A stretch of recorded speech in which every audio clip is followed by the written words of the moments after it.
Genesis 27. When Isaac was old and his eyes were so weak that he could no longer see, he called for Esau his older son and said to him, "My son." "Here I am," he answered. Isaac said, "I am now an old man and don't know the day of my death. Now then, get your equipment, your quiver and bow, and go out to the open country to hunt some wild game for me. Prepare me the kind of tasty food I like and bring it to me to eat, so that I may give you my blessing before I die."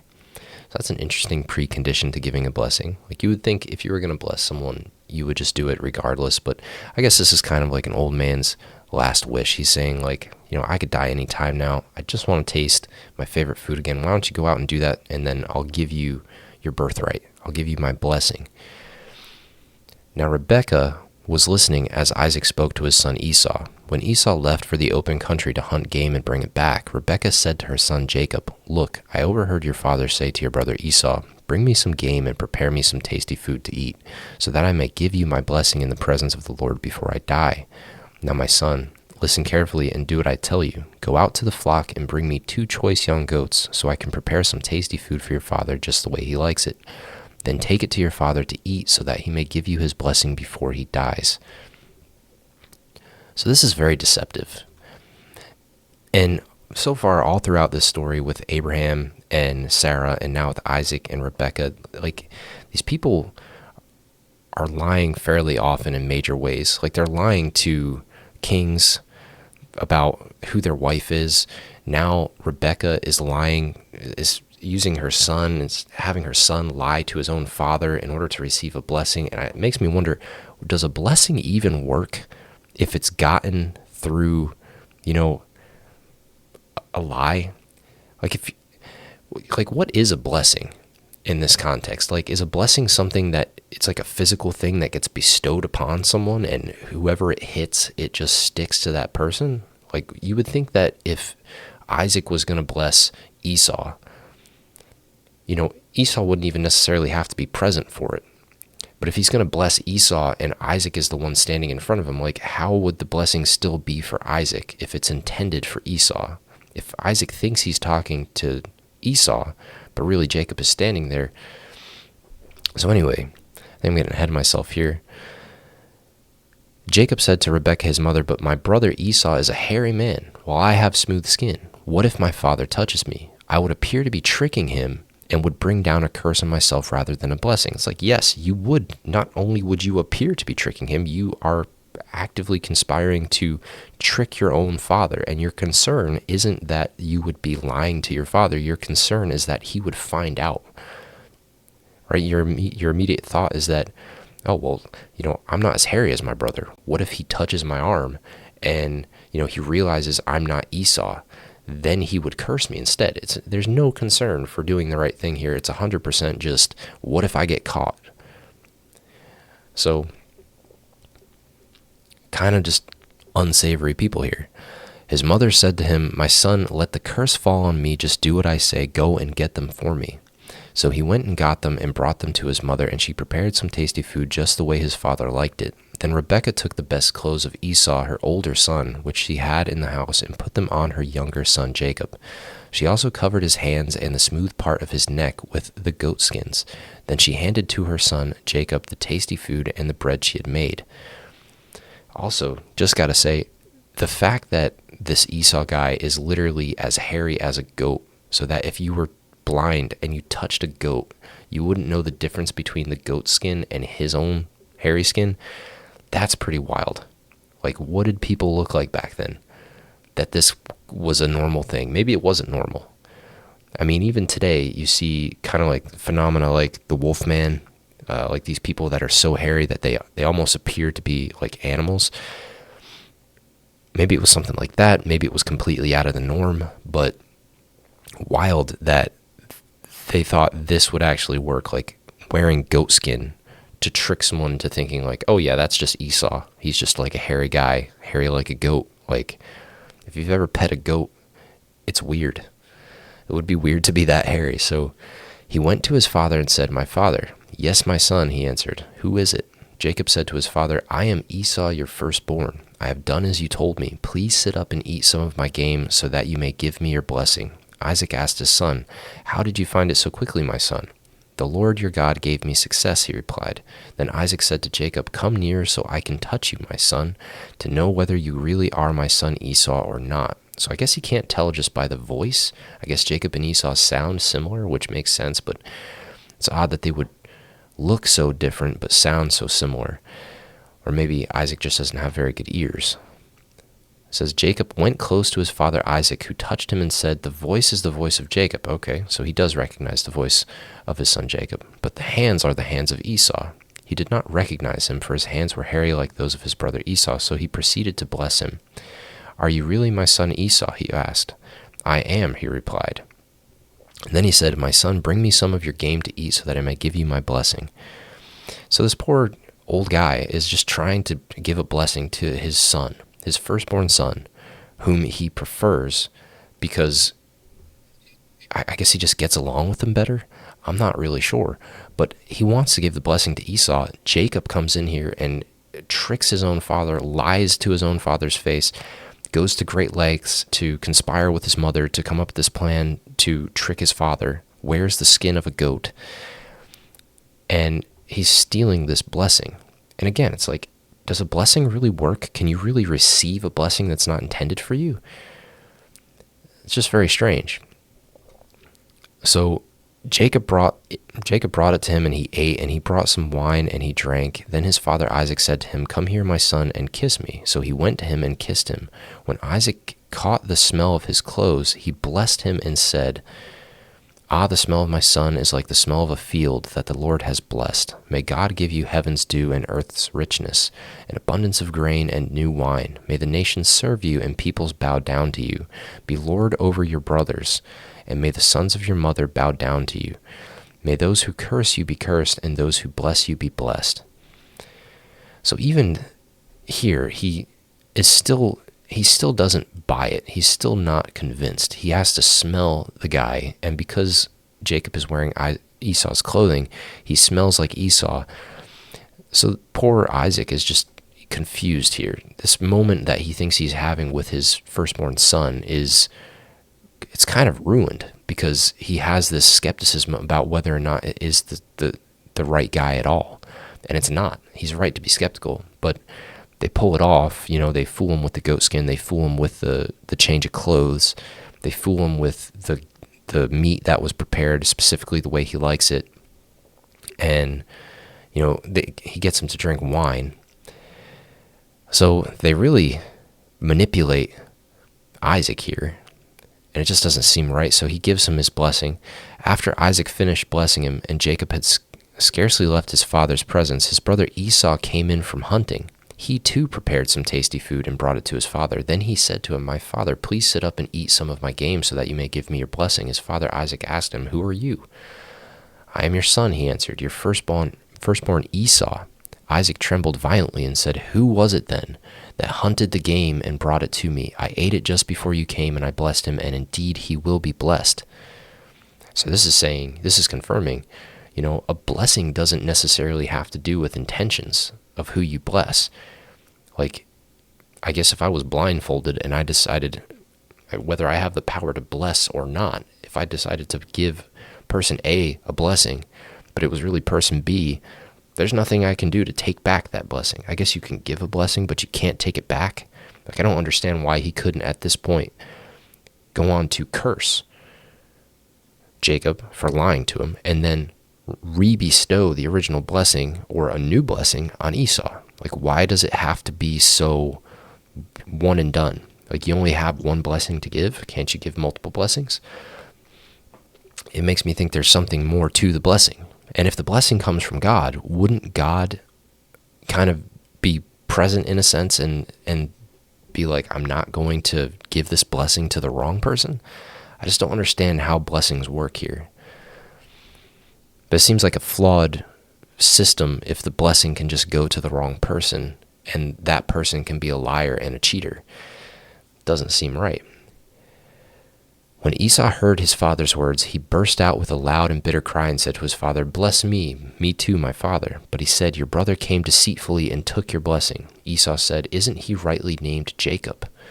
This is the second time he has taken advantage of me. He took my birthright, and now he's taken my blessing." Then he asked, "Haven't you reserved any blessing for me?" And so this is interesting too, though, because Esau gives up his birthright very quickly to Jacob. He really doesn't hold on to it. He doesn't value it. And because of this, he's not guarding his birthright. He's not perceptive of the fact that his brother is a sneaky guy. And he could be guarding his birthright more carefully. He didn't have to give it away. He could be guarding the blessing more carefully. He could have gone to his father and said, "I think that Jacob is trying to steal my blessing.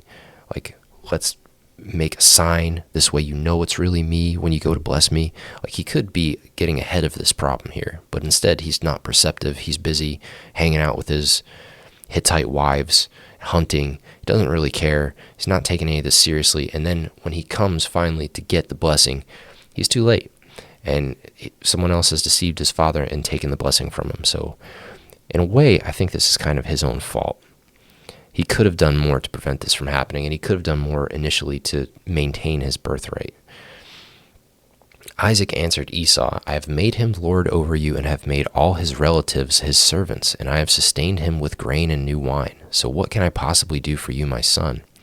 Esau said to his father, "Do you have only one blessing, my father? Bless me too, my father." Then Esau wept aloud. His father Isaac answered him, "Your dwelling will be away from the earth's richness, away from the dew of heaven above. You will live by the sword, and you will serve your brother. But when you grow restless, you will throw his yoke from off your neck." That's strange. So your dwelling will be away from the earth's richness. So I guess like a desert, someplace where, the crops don't yield very well. Maybe the hunting's not so good. It's a hard life wherever this guy's going. It seems to me he's talking about a desert, a place where it would be hard to make a living. Away from the dew of heaven above. Again, like a place where there's not a lot to drink. Sounds a lot like a desert. You will live by the sword, and you will serve your brother. That sounds like a rough life. You'll live by the sword. I mean, if there's no food to farm and there's no food to hunt, how else are you going to make a living? You're going to have to do it by force. It's going to be rough. And you will serve your brother. But when you grow restless, you will throw his yoke from off your neck. So that's interesting, because if he blessed Jacob, saying that your brothers will serve you, it seems like he did kind of go back on that blessing a little bit and said, okay, like, you will serve your brother, but when you grow restless, you'll throw that yoke off. Esau held a grudge against Jacob because of the blessing his father had given him. He said to himself, "The days of mourning for my father are near. Then I will kill my brother Jacob." So he's taking it pretty bad here. This is definitely not the right way to handle it. And I think I see, again, this is kind of like with Cain, like the story of Cain. Cain isn't a very good farmer. He makes an offering to God, but God says, this isn't your best. I'm not going to accept this lackluster offering. You're not a good farmer, and if you don't change your ways, I'm never going to accept your blessing. Like, all you have to do for me to accept your blessing or for me to accept your offering is to make a good offering. So why don't you just go make a good offering? And instead of doing that, Cain, even with getting God's advice, decides he's going to stay angry about it and he's going to kill his brother. So here we see the same kind of thing. Again, we see Esau, who doesn't really care much for his birthright. He doesn't take it seriously. He gives it away. He trades it to Jacob for some soup. Even if he's super hungry, like, he could probably get food from someone else. So that tells me he doesn't take his birthright seriously at all. He doesn't guard his blessing from his father. He knows Jacob is sneaky. He knows Jacob is after his blessing and his birthright, but he doesn't do anything to defend it. And, he's busy not doing the will of his parents. He's off marrying Hittite women, causing grief to his father and his mother. So does he even deserve the blessing? He's just kind of like this wild guy who loves to hunt and have a good time, and he's not really concerned with any of this stuff. And as a result, I don't think he really deserves the blessing in the first place. And maybe that's why the blessing can successfully go from Isaac to Jacob when it was intended for Esau.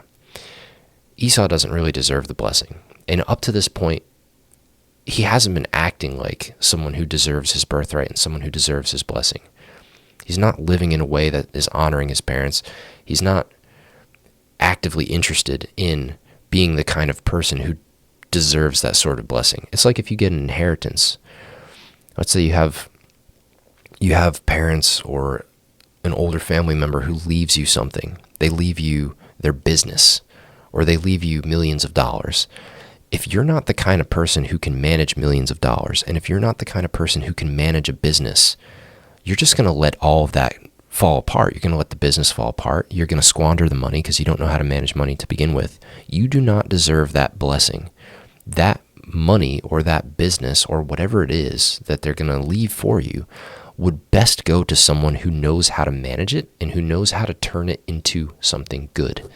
Right? If you're going to leave a business for someone, leave it to someone who can run that business. Better for that business to go on serving people in the hands of the right leader than for it to be squandered, sold, all the assets dissolved, just for the sake of one kind of fumbling, rambling child who really doesn't know what he's doing, just so that child can be blessed. It's like, no, give the blessing to someone who can handle the blessing, to someone who can be fruitful with it, who can turn it into something bigger, better, that can continue to serve other people. So he's kind of like not prepared for this blessing anyway. So in a way, it's best that it goes to Jacob. So Esau plans to kill his brother Jacob, and it just kind of goes in line with what we've seen from him so far. He doesn't care about his birthright. He doesn't care about the blessing.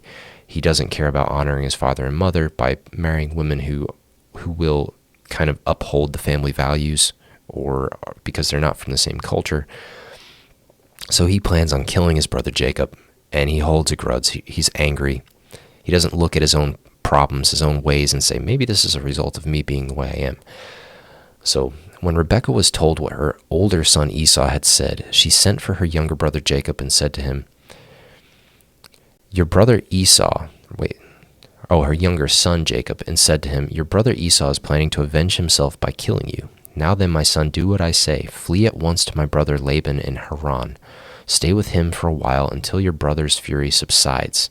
When your brother is no longer angry with you and forgets what you did to him, I'll send word for you to come back from there. Why should I lose both of you in one day? That's interesting. So even Rebekah recognizes that her son Esau is just an angry guy. It's not so much that he is thinking clearly. He's not even going to follow through with killing Jacob. He's just angry enough to do it right now. And Rebekah knows that if she gives enough time, if Jacob leaves and Esau has enough time, he'll calm down, he'll cool off, and he'll forget about killing his brother. This is how unfocused Esau is. He's not even focused enough to follow through on his own anger. So probably is best that he didn't get the blessing, because he's not a guy that has follow through, and he's not a guy that he doesn't follow the will of God. He follows his own emotions. So then Rebekah said to Isaac, I'm disgusted with living because of these Hittite women. If Jacob takes a wife from among the women of this land, from Hittite women like these, my life will not be worth living. Jeez. Well, that sounds like something a mother would say. But it just highlights the fact that she was probably really upset with Esau for taking Hittite wives. And that's probably a big part of why she set Jacob up to steal the blessing from Isaac. But I do think that it's pretty evident that Esau didn't deserve the blessing, and it's also evident that Esau wasn't the kind of guy who follows through. He's the kind of guy who's ruled by his emotions. He's not out to honor his father and mother. He didn't deserve the blessing to begin with. At least Jacob listens to his mother, at least. And so she's trying to have him go back to her brother Laban, and ultimately I think he's going to get a wife from his own bloodline. So that's Genesis 27. Thanks for listening. If you have anything to add, if you have any comments, or you want to discuss this, please reach out. That would be great.